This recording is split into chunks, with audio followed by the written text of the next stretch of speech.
조 바이든 대통령의 차기 대선 출마가 기정사실화되고 있습니다. 2024년 대선 레이스는 곧 본격적으로 시작될 전망입니다. 해가 바뀌어도 여전히 높은 뉴욕시 내 범죄율과 망명 시청자 유입 해결 등의 과제가 산적되어 있어 에릭 애덤 시장의 정책 향방에 귀추가 주목되고 있습니다. 지난 한 해 동안 많은 고용주들이 노동력을 채우기 위해 25년 만에 최고 수준의 임금 인상을 단행한 것으로 나타났습니다. 인플레이션 감축법에 대응하기 위해 제약사들이 약 350종이 넘는 의약품 가격을 인상할 계획인 것으로 전해지면서 비난이 거세게 일고 있습니다. 가짜 학력과 경력을 무더기로 내세워 당선된 뉴욕시 3선거구 조지 산토스 전방하원 의원이 오늘 취임했습니다. 그러나 다름 아닌 브러셀 검찰에서 산토스 의원을 사기 혐의로 기소하면서 법적 다툼에 관심이 쏠리고 있습니다. 뉴저지 패스의 공립교회에 이어 패리슨 공립교회에서도 실내 마스크 착용 의무화를 부활시켰습니다. 지난 겨울 동안 뉴저지에서는 2명의 소아가 독감으로 사망했습니다.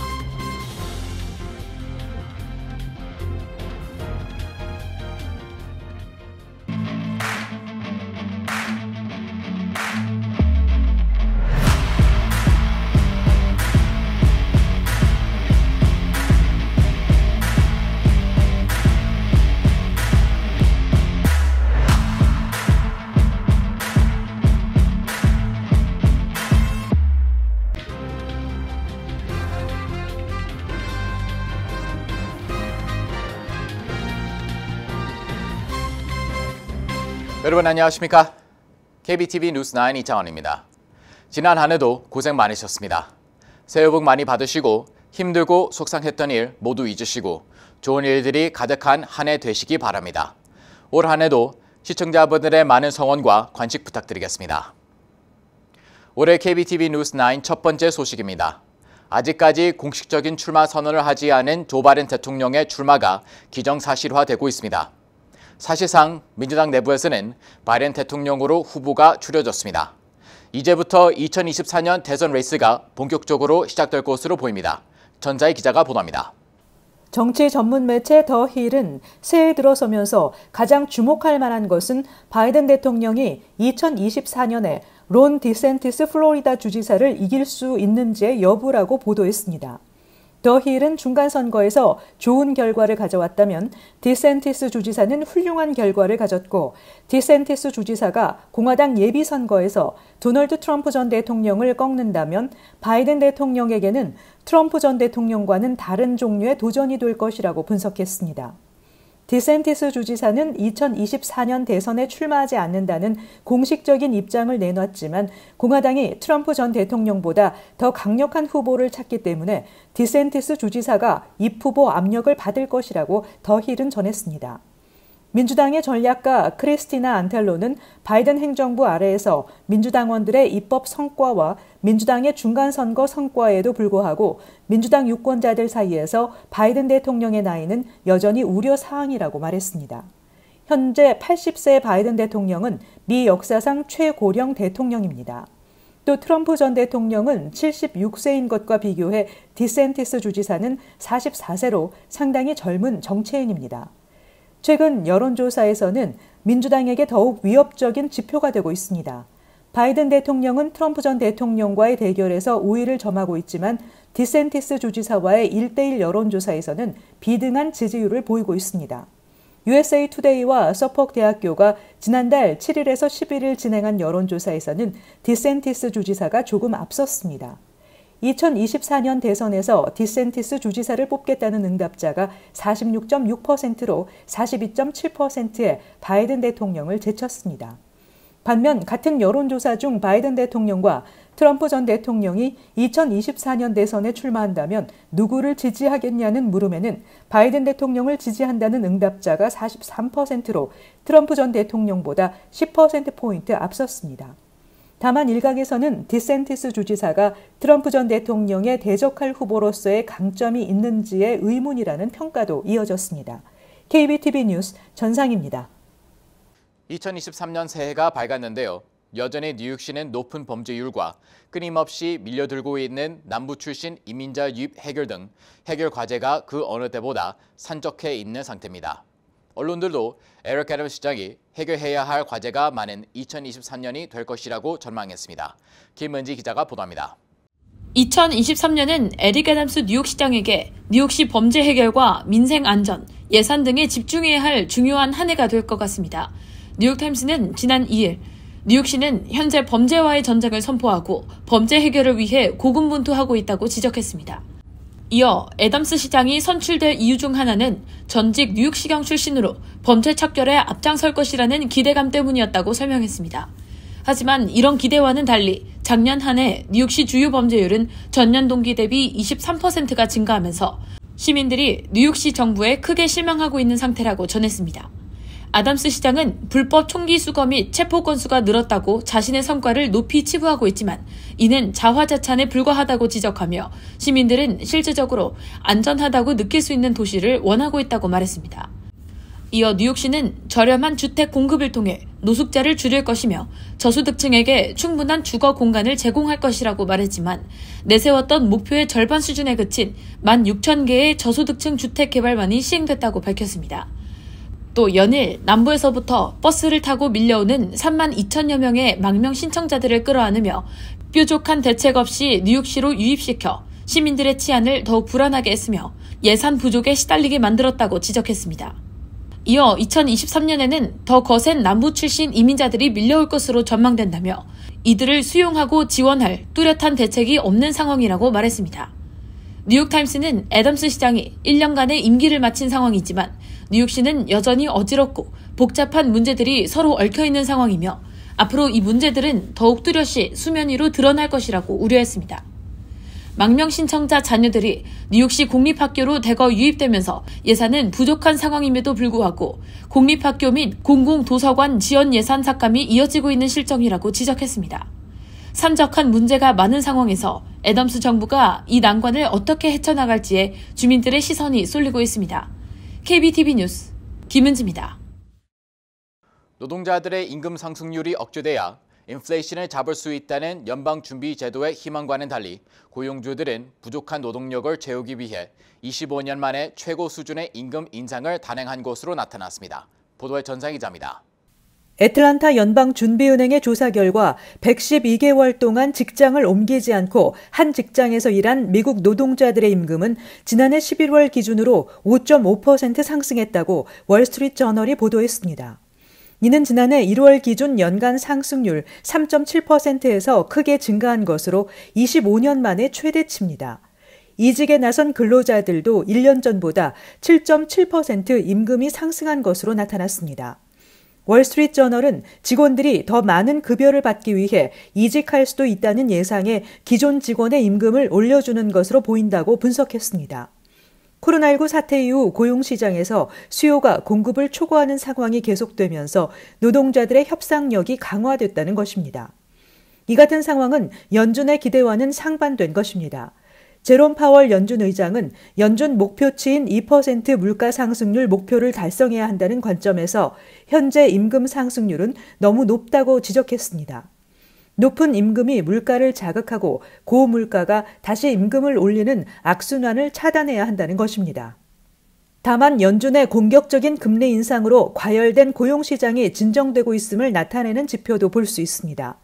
지난해 11월 근로자의 시간당 평균 임금은 전년 같은 기간에 비해 5.1% 상승했는데 이는 3월 5.6%로 정점을 찍은 이후 상승세가 둔화된 것입니다.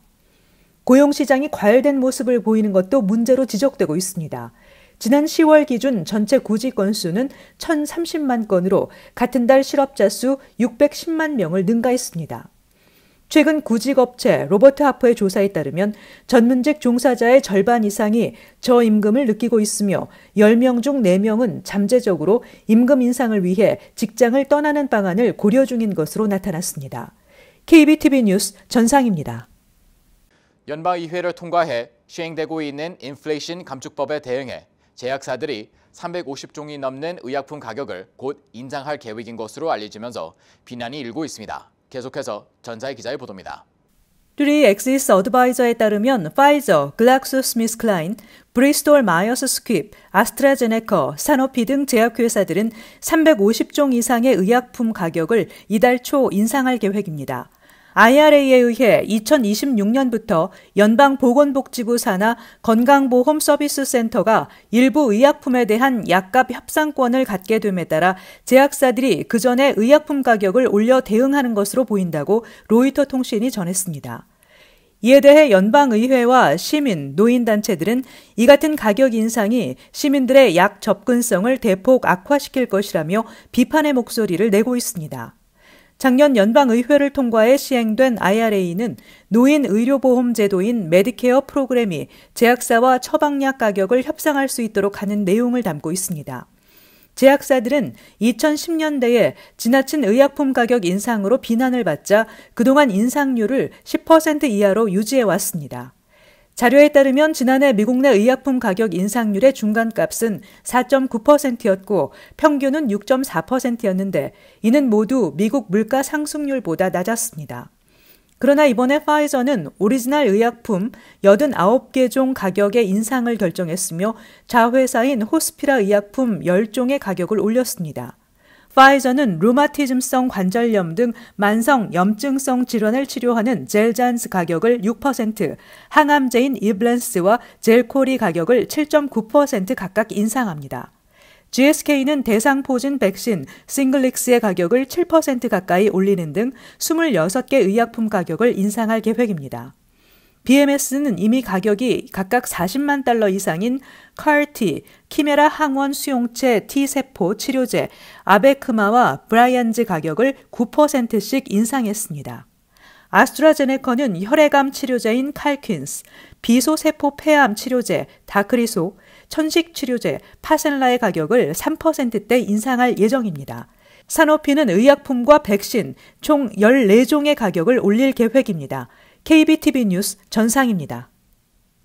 가짜 학력과 경력을 무더기로 내세워 연방 하원의원에 당선된 뉴욕 3선거구 조지 산토스 의원이 오늘 취임했습니다. 다만 브라질 검찰은 산토스 당선인의 사기 혐의에 대한 사법 절차를 재개한다고 밝혀 긴 법적 다툼이 예상됩니다. 자세한 소식 김은지 기자가 전합니다. 가짜 학력과 경력을 내세워 연방 하원의원에 당선된 뒤 오늘 취임한 조지 산토스 당선인은 윤리적 비판과 지적은 물론 사임 압박에 시달리고 있습니다. 그런 산토스 의원이 이제 또 다른 악재를 만났습니다. 브라질 검찰이 15년 전 산토스 당선인의 사기 혐의 사건에 대한 사법 절차를 재개할 방침이라고 밝혔기 때문입니다. 브라질 이민자 2세 출신인 산토스 당선인은 19살이던 지난 2008년 리우 데자네이루의 한 옷가게에서 훔친 수표책으로 거의 $700를 내고 신발 등을 산 혐의를 받고 있는 상태입니다.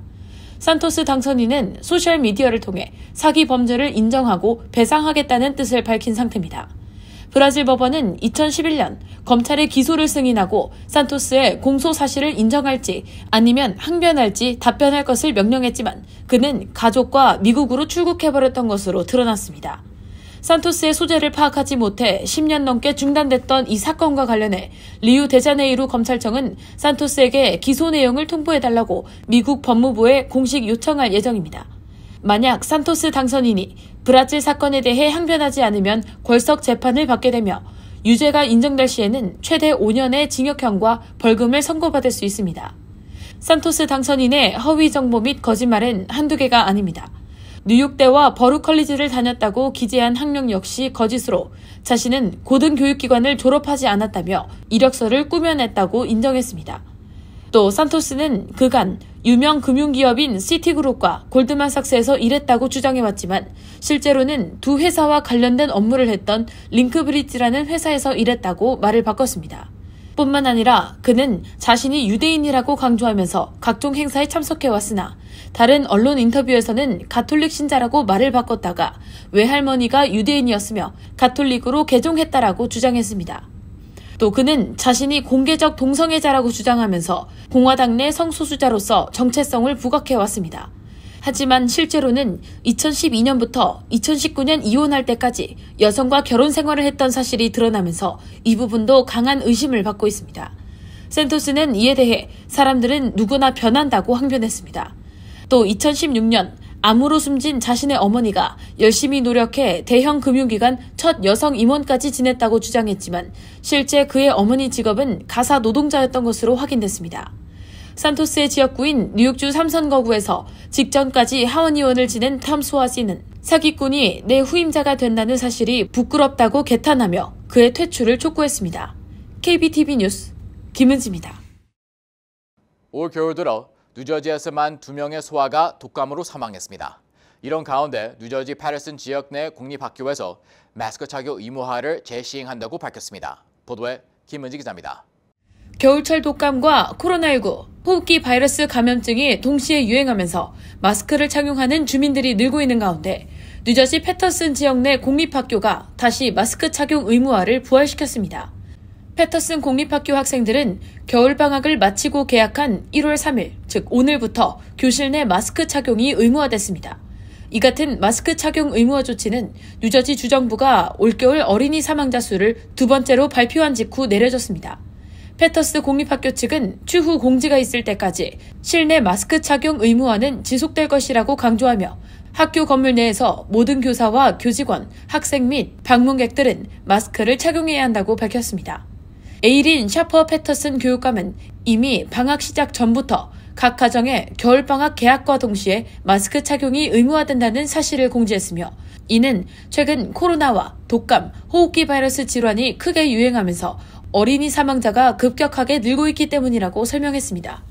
이미 지난 12월 중순 뉴저지 패세이 공립학교에서는 마스크 착용 의무화 조치 재시행에 돌입한 바 있습니다. 패세이 공립학교는 12월 21일 전체 학생과 교사, 교직원과 방문객을 대상으로 마스크 착용 의무화에 돌입했으며 이는 학생뿐 아니라 전체 교직원과 학생들이 속해 있는 가정이 안전하게 겨울을 날 수 있도록 돕기 위한 조치라고 강조했습니다.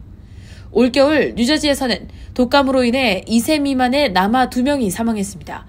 2019년에서 2020년 사이 겨울에도 독감으로 인해 2명의 소아가 사망했으며 2018에서 2019년도 사이에서는 6건의 소아 사망 건수를 기록한 바 있습니다. 연방질병통제예방센터 CDC는 특히 5세 미만 아동이 독감에 걸릴 확률이 매우 높으며 2세 미만 유아의 경우 독감에 매우 취약하다고 경고하고 자녀를 위한 독감 예방접종에 반드시 나서줄 것을 촉구했습니다. KBTV 뉴스 김은지입니다. 캐시 호컬 주지사는 올바니 엠파이어 스테이트 플라자 컨벤션 센터에서 57대 주지사 취임식을 갖고 4년 임기를 시작했습니다. 호컬 주지사는 치열한 경쟁 끝에 지난해 11월 중간선거에서 리 젤딘 공화당 후보를 단 6%포인트 차이로 이겼습니다. 호컬 주지사는 취임 연설에서 안전 문제를 해결하는 데 재임 기간에 집중하겠다고 강조했습니다. 전국 평균보다 훨씬 더딘 회복세를 보이고 있는 경제 문제, 주택 부족 현상에 대해서도 언급했으며 유색인종 커뮤니티 권한 부여, 기후변화 대처, 소기업 소유주 보호 등에도 힘쓰겠다고 밝혔습니다. 뉴욕타임즈는 호컬 주지사가 오는 10일 앞으로 10년간 80만 개의 새 주택을 건설하는 구체적인 계획을 발표할 계획이라고 보도했습니다. 오늘 서울 외환시장에서 달러 대비 원화 환율은 어제보다 3.5원 오른 1276.1원입니다.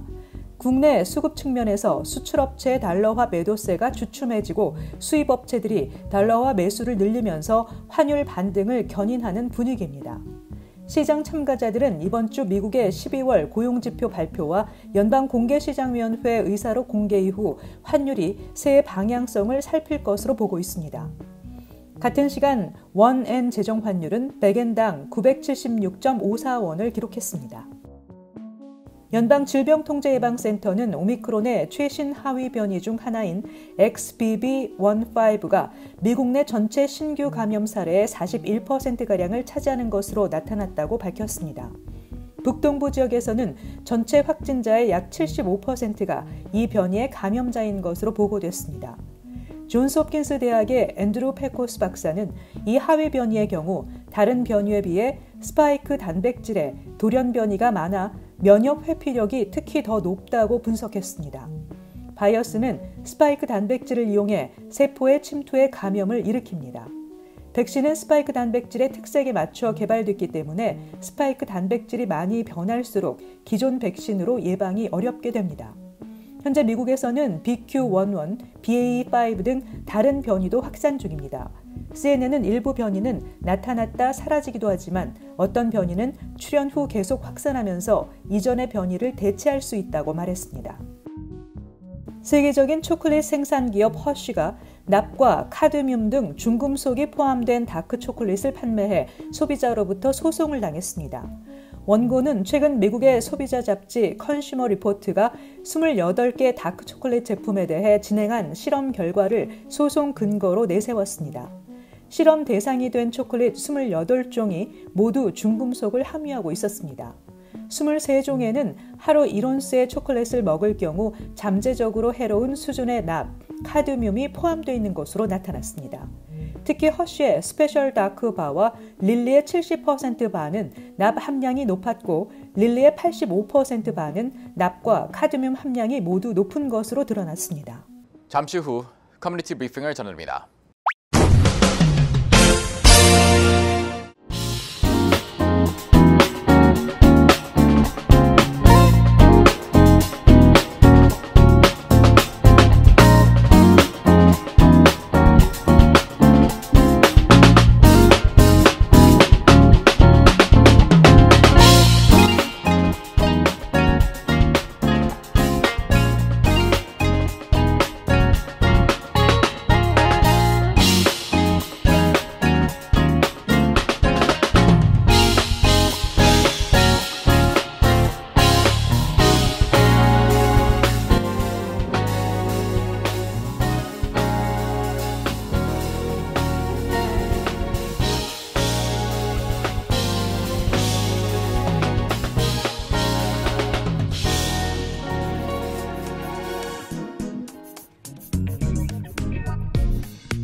이어서 환율과 증시 전해드립니다.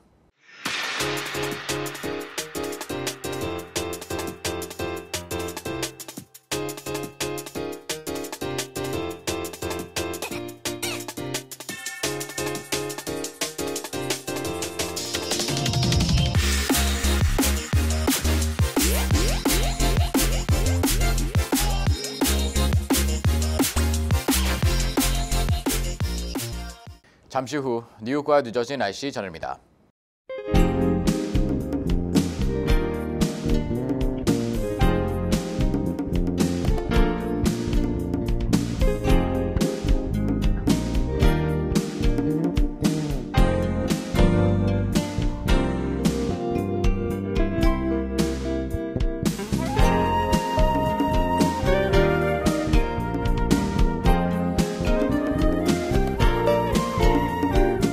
KBTV 뉴스9 마칩니다. 오늘도 시청해주셔서 감사합니다. 편안한 밤 보내시기 바랍니다.